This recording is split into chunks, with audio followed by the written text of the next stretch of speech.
नमस्कार, आप देख रहे हैं न्यूज 18। मैं हूं आपके साथ मेनका चौधरी। और यूपी में 75 जिलों में पंचायत चुनाव के लिए वोटों की गिनती जारी है और उसी से जुड़ी 4 तस्वीरें सबसे पहले हम आपको दिखा रहे हैं। मतगणना इस वक्त चल रही है।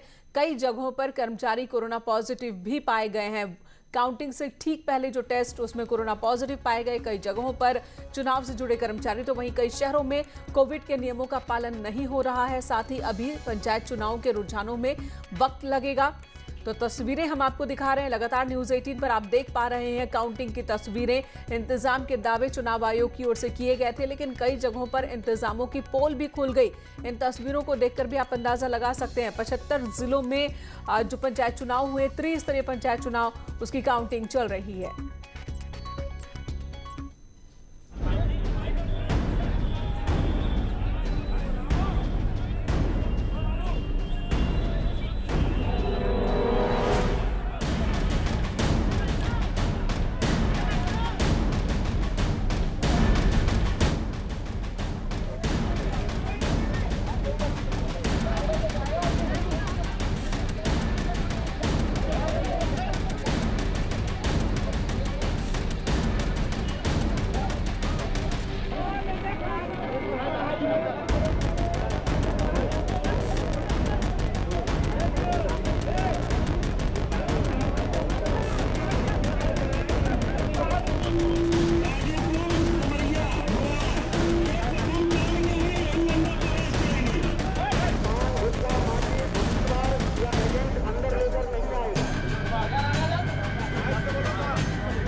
तो जो तस्वीरें इस वक्त आपने देखी उन पर शब्दों की जरूरत नहीं है। तस्वीर किसी एक जगह की नहीं है, बल्कि अलग अलग जगहों पर जहां पर काउंटिंग इस वक्त हो रही है, प्रशासन के सामने, पुलिस के सामने भीड़ को मैनेज करना एक बहुत बड़ी चुनौती बन गई है। सोशल डिस्टेंसिंग का पालन कहीं पर भी नहीं हो रहा है। सुप्रीम कोर्ट ने यूपी चुनाव आयोग को काउंटिंग के लिए कोविड प्रोटोकॉल के पालन का सख्त आदेश दिया था।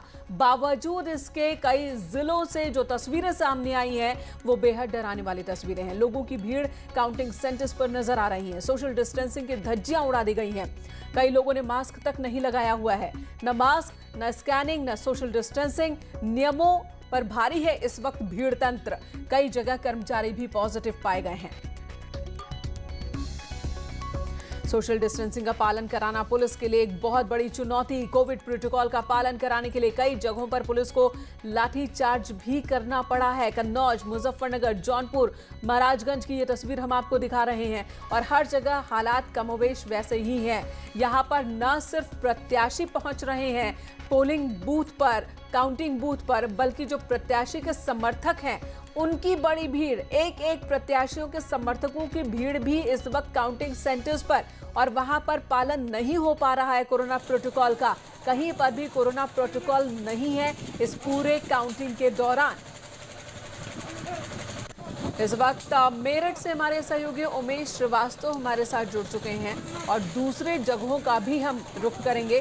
मनीष शुक्ला, बीजेपी के नेता, भी हमारे साथ मौजूद हैं। सबसे पहले मेरठ का रुख कर लेते हैं। मनीष जी, आपके पास आऊंगी, उससे पहले मेरठ का हाल जान लेते हैं। अब उमेश, तस्वीरें हम देख रहे हैं, काफी वक्त बीत गया है, क्या अब भी हालात वैसे ही बने हुए हैं? देखिए, मेरठ की तस्वीरें सुखद संदेश देते हुए नजर आ रही हैं। यहाँ कोविड प्रोटोकॉल का अक्षरशः पालन हो रहा है। डीएम और एसएसपी, मैं जहां पर खड़ा हुआ हूं जिस मतगणना केंद्र पर, वहां पहुंचे हुए हैं। और यहां की तस्वीरें आप देखिए कि किस तरह से कोविड प्रोटोकॉल के पालन के लिए यहां सारी व्यवस्थाएं दुरुस्त कर ली गई हैं और लगातार डीएम और एसएसपी मॉनिटर कर रहे हैं, स्थितियों का जायजा ले रहे हैं। हम मेरठ के एसएसपी अजय साहनी से बात कर लेते हैं। आप ये बताएं, सोशल डिस्टेंसिंग और कोविड प्रोटोकॉल का पालन आप लोग कैसे करा रहे हैं? क्योंकि मेरठ की तस्वीरें एक सुखद संदेश देते हुए नजर आ रही हैं। कोविड प्रोटोकॉल का यहाँ पर पालन होता हुआ नजर आ रहा है। जी, जैसा कि आप लोग देख रहे हैं, जितने यहाँ प्रत्याशी हैं और प्रत्याशी के जो भी एजेंट हैं, सभी को कंपलसरी बताया गया है कि सभी लोग अनिवार्य रूप से मास्क जरूर पहनेंगे। सोशल डिस्टेंसिंग का पालन करेंगे। साथ ही लॉकडाउन भी है तो पूरे जनपद में इसका भी पूरी तरह से पालन कराया जा रहा है और ये सुनिश्चित किया जा रहा है कि जो पास प्राप्त प्रत्याशी और उनके एजेंट हैं केवल वही आएंगे। इनके अतिरिक्त कोई भी व्यक्ति यहाँ जहाँ मतगणना हो रही यहाँ पर नहीं आएगा। पर्याप्त मात्रा में पुलिस फोर्स लगी हुई है और पूरे सुरक्षा उपायों के साथ और सभी जगह बेहतर तरीके से 12 के 12 ब्लॉकों में मतगणना सुचारू रूप से संपन्न कराई। 12 के 12 ब्लॉक से मतगणना सुचारू रूप से चल रही है और फोर्स आप देखिए कि कितनी तादाद में फोर्स यहाँ पर डिप्लॉय की गई है और लगातार स्थितियों पर नियंत्रित करने के लिए अलग अलग ब्लॉक्स में घूम कर खुद एसएसपी मॉनिटर कर रहे हैं और स्थितियों का आकलन कर रहे हैं। इस ग्राउंड को भी दिखाइए कि किस तरह से ये मतगणना केंद्र के बाहर का हाल है और यहाँ पर गिनती के लोग नजर आ रहे हैं, फोर्स ही फोर्स नजर आ रही है। तो निश्चित तौर पर यही तस्वीरें देखने की जरूरत है क्योंकि अन्य जिलों की जो तस्वीरें आ रही हैं वो बेहद भयावह तस्वीरें। दूसरी जगहों के लिए, वहां के प्रशासन के लिए, जो मैनेजमेंट देख रहे हैं उनके लिए, जिलाधिकारियों के लिए। मुजफ्फरनगर से बिनेश पवार हमारे साथ मौजूद है। बिनेश, हर जगह पर कितने प्रत्याशी होंगे, प्रत्याशी के कितने समर्थक होंगे काउंटिंग सेंटर्स पर तय है, बावजूद इसके इसका पालन नहीं हो रहा है, ये बताइए मुजफ्फरनगर में क्या हाल है? देखिए, जो दर्शक इस समय तस्वीर देख रहे हैं मुजफ्फरनगर की तस्वीर में दो चीजें स्पष्ट है। जहां एक तरफ पुलिस और प्रशासनिक जो अधिकारी हैं और पुलिस के लोग हैं वो लगातार उनके लिए चुनौती बना हुआ है। भीड़ और सोशल डिस्टेंसिंग, लगातार धज्जियां उड़ाई जा रही हैं। ये बेपरवाह और बेलगाम लोग, इनको ना अपनी चिंता है और ना लोगों की चिंता है। लगातार किसी भी तरह का नियमों का पालन नहीं किया जा रहा है इनके द्वारा। वहीं दूसरी तरफ पुलिस के द्वारा भी प्रयास किया जा रहा है कि इनको हर स्थिति से निपटते हुए सोशल डिस्टेंसिंग और कोविड प्रोटोकॉल का पालन कराया जाए, जिसको लेकर पुलिस ने मुजफ्फरनगर में हल्का लाठीचार्ज भी पुलिस को करना पड़ा, हल्का बल प्रयोग भी करना पड़ा। तो निश्चित तौर पर ये जो तस्वीरें हैं ये ऐसा ना हो, लगातार जिस तरह कोविड को लेकर लगातार संख्या मरीजों की बढ़ रही है और मौत के आंकड़े भी बढ़ रहे हैं, तो कहीं ऐसा ना हो इस मतगणना के बाद ये संख्या, ये ग्राफ अब तक कहीं ज्यादा पहुंचे। जी बिल्कुल बिल्कुल, बने रहे हमारे साथ, तस्वीरें हमारे दर्शकों तक पहुंचाते रहे। इस वक्त मनीष शुक्ला प्रवक्ता बीजेपी और अब्बास हैदर प्रवक्ता कांग्रेस हमारे साथ भी मौजूद हैं। मनीष जी, सीएम ने थोड़ी देर पहले ही कहा कि जितने भी जनप्रतिनिधि हैं उनके संपर्क में रहे डीएम और दूसरे अधिकारी, उनके अनुभव का इस्तेमाल करके व्यवस्था को दुरुस्त किया जा सकता है। ये बताइए, जहां पर इतनी भीड़ हो रही है, क्या यहां पर जनप्रतिनिधियों का ये दायित्व नहीं बनता कि वो अपने समर्थकों को कहें कि भीड़ ना करो, जो रिजल्ट आना है वो तो आ ही जाएगा? देखिए मेनका जी, निश्चित रूप से माननीय सर्वोच्च न्यायालय की भी मंशा है, उत्तर प्रदेश सरकार की भी मंशा है और चुनाव आयोग को जो कोविड का जो प्रोटोकॉल है उसको पालन कराने के लिए जो भी आवश्यक चीज़ें हैं वो सरकार ने उपलब्ध कराई हैं। और मेरठ से भी आपने अभी स्वयं विजुअल दिखाया और अभी मैं कई दूसरे चैनलों पे था, लगभग अधिकतर जगहों से ठीक तस्वीरें आ रही थी। कहीं कहीं पुलिस ने नियंत्रित बल प्रयोग किया है जहां लोग भारी मात्रा में या कोविड नियमों का पालन करते हुए नजर नहीं आ रहे थे। और निश्चित रूप से आयोग जैसे भी चाहे वो पुलिस बल का या प्रशासन का प्रयोग करके कोविड नियमों का पालन सुनिश्चित करे। दूसरी बात देखिए, ये जो चुनाव है इसमें 4 पदों की मतगणना एक साथ चल रही है। जिला पंचायत सदस्य, बीडीसी, ग्राम प्रधान और कहीं कहीं ग्राम पंचायत सदस्य का भी चुनाव होता है। और उसके नाते से स्वाभाविक रूप से चूंकि बहुत निचले स्तर पे चुनाव जाता है, ये हर घर के लोग इन्वॉल्व होते हैं, तो एक मन में उत्सुकता के नाते से लोग जा रहे हैं, लेकिन ये विषम परिस्थितियां हैं।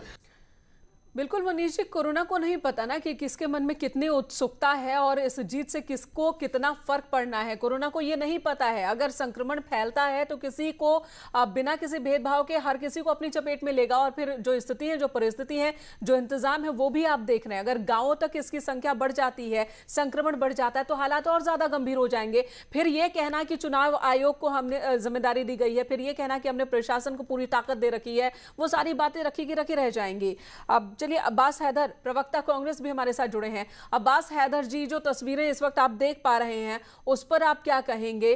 काउंटिंग हो रही है, कहीं बहुत सी जगहों की तस्वीर हम देख रहे हैं जहां पर कोरोना प्रोटोकॉल का पालन नहीं हो रहा है। रिजल्ट पर हम बात करेंगे, उससे पहले इस पर बताइए। मेनका जी, बिल्कुल सही सवाल आपने उठाया।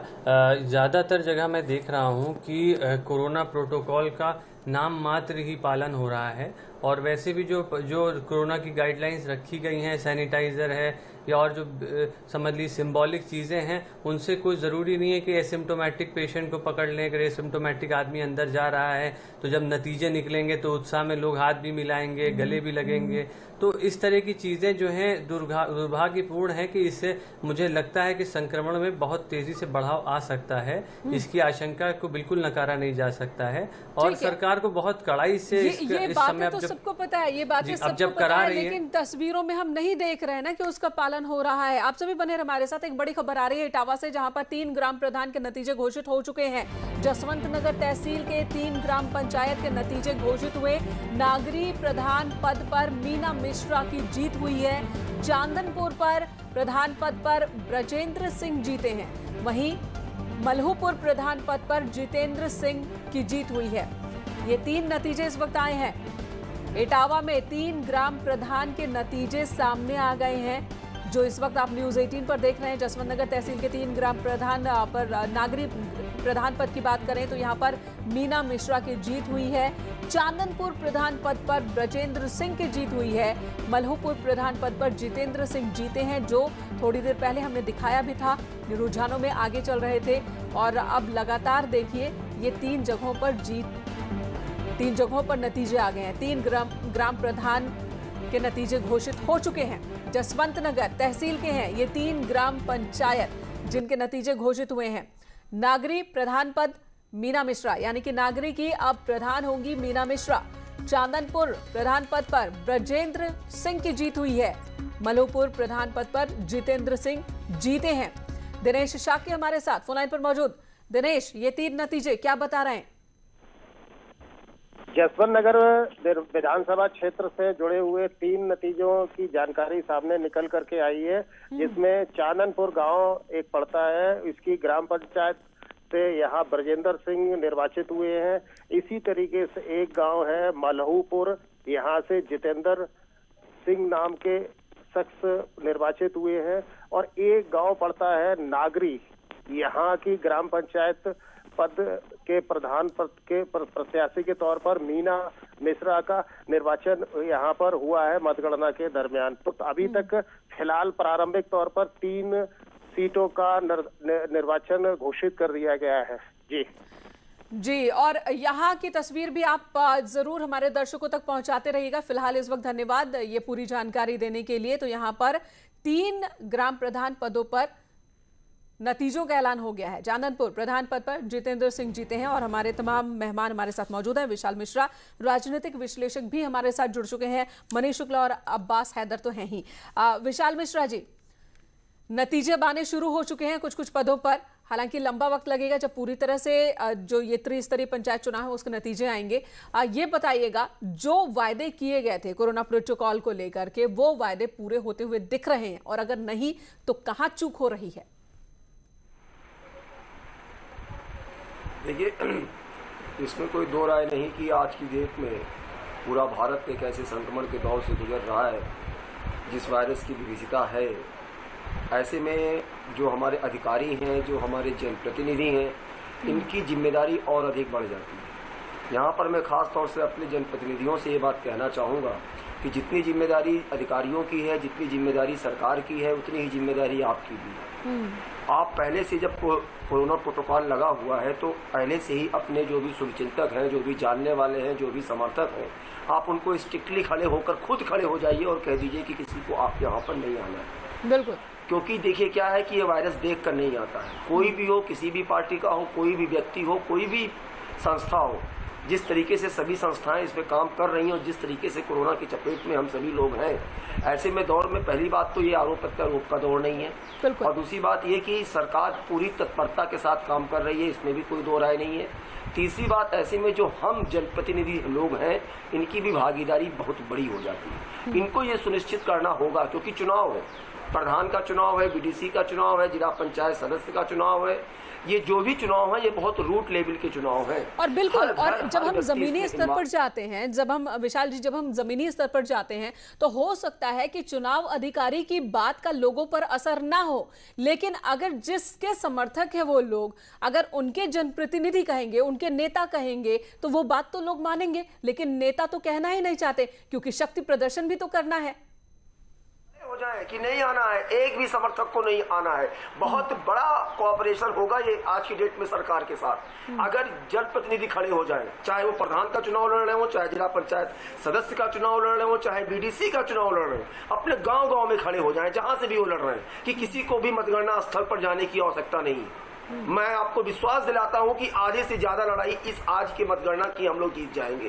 लेकिन ऐसा शायद ही कोई कर रहा हो, शायद ही कोई कर रहा हो। अब्बास हैदर जी, अगर आपकी पार्टी भी कह दे अपने समर्थकों से कि नहीं आओ, पोल काउंटिंग सेंटर पे मत आओ, नतीजे आ जाएंगे, बता दिए जाएंगे और घर में बैठो, जश्न मनाने की भी जरूरत नहीं है, क्या ये जिम्मेदारी आपके किसी भी प्रत्याशी ने निभाई?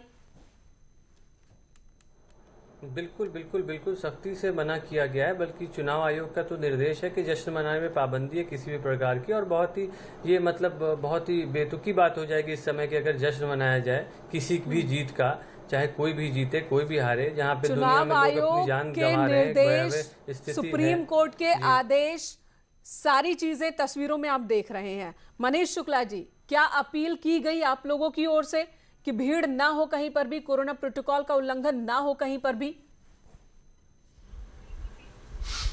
देखिए, ग्राम पंचायत के प्रधान और बीडीसी का चुनाव तो पार्टी लड़ती नहीं है। पंचायत का जो जिला पंचायत सदस्य का चुनाव है उसमें पार्टी ने समर्थन दिया है। और पंचायत जिला पंचायत सदस्य के जो जिनको हमने समर्थन दिया है। मनीष, यहाँ रोक रही हूँ, ये तकनीकी बातें हैं, इस बात की जरूरी मास्क जरूरी कहाँ है, 2 गज दूरी मास्क जरूरी। यहाँ तो जनता एक दूसरे से चिपक के खड़ी हुई है। इसके मतलब उत्तर प्रदेश की सरकार को, भारतीय जनता पार्टी की सरकार को जनता की समस्या से, जनता की परेशानियों से कोई लेना देना नहीं है, सिर्फ सत्ता से मतलब है। इससे ज्यादा शर्म की बात किसी भी सरकार के लिए हो ही नहीं सकती।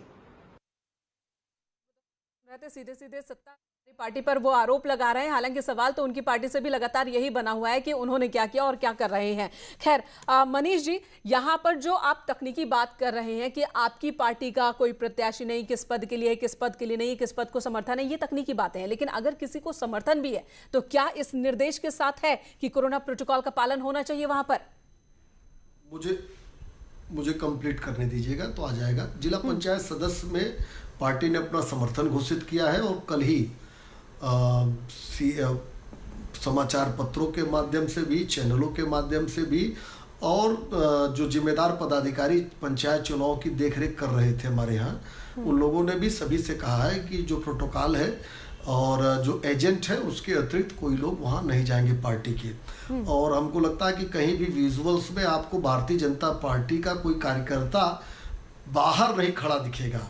अगर एजेंट के रूप में या जिसका परिचय पत्र बना हो, उसके अतिरिक्त कोई भी नहीं दिखेगा। आप ये दावे के साथ कह रहे हैं? भारतीय जनता पार्टी बिल्कुल हमारे यहाँ कल प्रेस रिलीज भी इसकी जारी हुई है।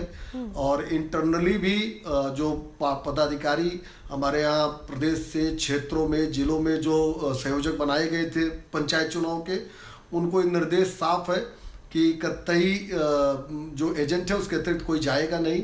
और जुलूस और आतिशबाजी, इन सब पे भी प्रतिबंध कोर्ट ने भी लगाया है और पार्टी ने भी अपेक्षा की है अपने कार्यकर्ताओं से, कहीं भी जीत के बाद जश्न नहीं मनाया जाएगा। मनीष जी, ग्राउंड रिपोर्ट भी हम लगातार दिखा रहे हैं, तस्वीरें हम लगातार दिखा रहे हैं अपने दर्शकों को।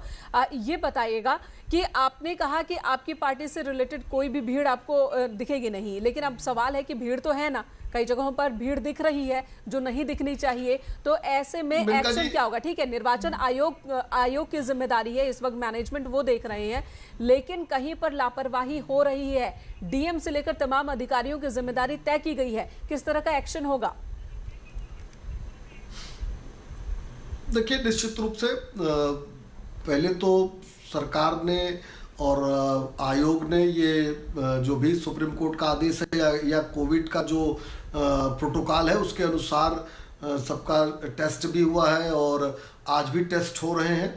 और सोशल डिस्टेंसिंग का पालन हो, लोग मास्क लगाएं, इसके लिए भी आयोग प्रयत्न कर रहा है। हाँ, लेकिन इसके बावजूद अगर कहीं भीड़ लगेगी या प्रोटोकॉल को तोड़ने का प्रयास होगा तो नियंत्रित बल प्रयोग के द्वारा उसको भी रोका जाएगा कि भीड़ न लगे। प्रशासन इस बात को देखेगा और जो लोग इस आदेश के अनुपालन के लिए जिनके ऊपर उत्तरदायित्व है, अगर उस उत्तरदायित्व को निभाने में वो फेल रहे तो उनके ऊपर भी कार्रवाई सुनिश्चित की जाएगी। चलिए देखते हैं, लेकिन अब आगे बढ़ते हैं। पंचायत चुनाव की बात हो रही है, नतीजों की बात हो रही है, काउंटिंग चल रही है। देर शाम तक जिला पंचायत के नतीजे भी आने शुरू हो जाएंगे। विशाल मिश्रा जी, सबसे पहले इस पर आपका रिएक्शन लेना चाहूंगी कि पंचायत चुनाव में पूरी ताकत लगा दी गई है लगभग सबकी ओर से। विधानसभा चुनाव से पहले 3 स्तर पर यह पंचायत चुनाव, कई जगहों पर 4था स्तर भी। तो इसके नतीजे कितने असरदार होंगे अगले साल के लिए? नहीं, जहाँ तक मेरा मानना है कि जो उत्तर प्रदेश में माननीय मुख्यमंत्री श्री योगी जी की सरकार है और जो केंद्र में आदरणीय प्रधानमंत्री नरेंद्र मोदी जी के नेतृत्व की सरकार है, उसका जो सीधा प्रत्यक्ष लाभार्थी है वो कहीं ना कहीं हमारे गांव के लोग हैं, हमारे किसान भाई हैं। तो कहीं ना कहीं आप देखिए, चाहे वो पीएम किसान योजना हो, चाहे आप देखिए पीएम आवास योजना हो, चाहे आप देखिए इस कोरोना आपदा में पिछले साल गरीबों को मुफ्त और जो है राशन देने की बात की गई हो, चाहे वो उज्ज्वला योजना हो, चाहे वो जनधन योजना हो, जितने भी केंद्र सरकार की स्कीम है उनको उत्तर प्रदेश की सरकार ने अक्षरशः लागू किया है, जन जन तक उसका लाभ पहुंचाया है। पहली बात। दूसरी बात, मैं यहाँ पर ये जोड़ना चाहूंगा कि जब से उत्तर प्रदेश में माननीय मुख्यमंत्री योगी जी की सरकार आई है, तब से आप देखें 33,000 करोड़ रुपए किसानों के ऋण माफ किए गए हैं। अगर आप देखें, जो गन्ना के पेमेंट नहीं हो पा रहे थे वो गन्ना के पेमेंट किए गए हैं। जो पुरानी चीनी मिलें नहीं चल पा रही थी, 17 सालों से बंद थी, उनको दोबारा रिवाइव किया गया है। अगली बात, अगर आप देखें तो जहां तक इंफ्रास्ट्रक्चर की बात है तो रोड बने हैं। अगर आप देखें तो बहराइच के पास जो है वो सुहेलदेव महाराज के लिए उसमें आयोजन में बनाया गया है। आप देखें तो अस्पताल भी बने हैं। तो कुल मिला जुलाकर आप ये देखें तो उत्तर प्रदेश की स्थिति बड़ी है और उसका सबसे बड़ा एविडेंट है कि उत्तर प्रदेश डूइंग बिजनेस में 2nd रैंक में आ चुका है आज तो की डेट में। आप मान रहे हैं कि इन सब चीजों का पंचायत चुनाव पर असर पड़ेगा और असर ये जाहिर सी बात है सत्ताधारी पार्टी के पक्ष में ही जाता हुआ आपका दिख रहा है, आपके मुताबिक दिख रहा है। क्या किसान आंदोलन का असर भी पड़ा होगा क्या पंचायत चुनाव पर? नहीं, किसान आंदोलन का असर क्या, उत्तर प्रदेश में सबसे ज्यादा एमएसपी का पेमेंट हुआ है। मैं खुद उसका लाभार्थी हूं, मेरा गांव उसका लाभार्थी है कि जहां पर किसानों की खरीद की गई है, मंडियों पर बिके हैं, उनका एमएसपी का पैसा मिला है। तो ये जो किसान आंदोलन है, ये तो किसान आंदोलन कुछ बिचौलियों का आंदोलन था जो कि केवल और केवल पंजाब और आसपास के किसानों के द्वारा केंद्रित था और ये उत्तर प्रदेश के पश्चिम बेल्ट में जिनको अपनी राजनीतिक ऑक्सीजन की आवश्यकता थी। किसान आंदोलन का तो कोई ही नहीं है। आप बात कर रहे थे, किसान के नेता बात कर रहे थे कि एमएसपी डिसाइड की जाए। सरकार ने कहा बातचीत करने को तैयार है, तो कहते नहीं, बिल को वापस लो, ऐसा नो में उत्तर दो। संशोधन की बात होती है, ऐसा नो की तो बात होती नहीं। तो देखिए, आप जो बता रहे हैं उसके मतलब अगर मैं समझ रही हूँ ठीक, तो यही कि आप कह रहे कि ये जो त्रिस्तरीय पंचायत चुनाव है इसमें जितने भी अब असर आप सत्ताधारी पक्ष में ही देख रहे हैं, पॉजिटिव असर। ठीक है, नतीजे भी आने शुरू हो जाएंगे देर शाम तक जिला पंचायत को लेकर। ब्रेक का वक्त हो चला, लेकिन उससे पहले एक बड़ी खबर आ रही है अमेठी से। अमेठी में ग्राम पंचायत चुनाव के नतीजे आए हैं। गौरीगंज ब्लॉक के 4 प्रधान सीटों पर नतीजे आ गए। एठा गांव से बद्री प्रसाद 52 वोटों से जीत हासिल की इन्होंने। छिटेपुर गांव की बात करें, यहां बाबूलाल कोरी जो कि 530 वोट से जीते हैं। वहीं अत्तानगर से सुनीता गिरी 317 वोटों से जीती हैं। बेहटा गांव में अगर हम बात करें, यहां पर ग्राम प्रधान के पद पर ललित सिंह 272 वोटों से जीते हैं। एक ब्रेक के लिए रुकते हैं, तस्वीरें आप तक पहुंचाते रहेंगे, नतीजे आपको बताते रहेंगे। एक छोटे से ब्रेक के लिए रुकते हैं।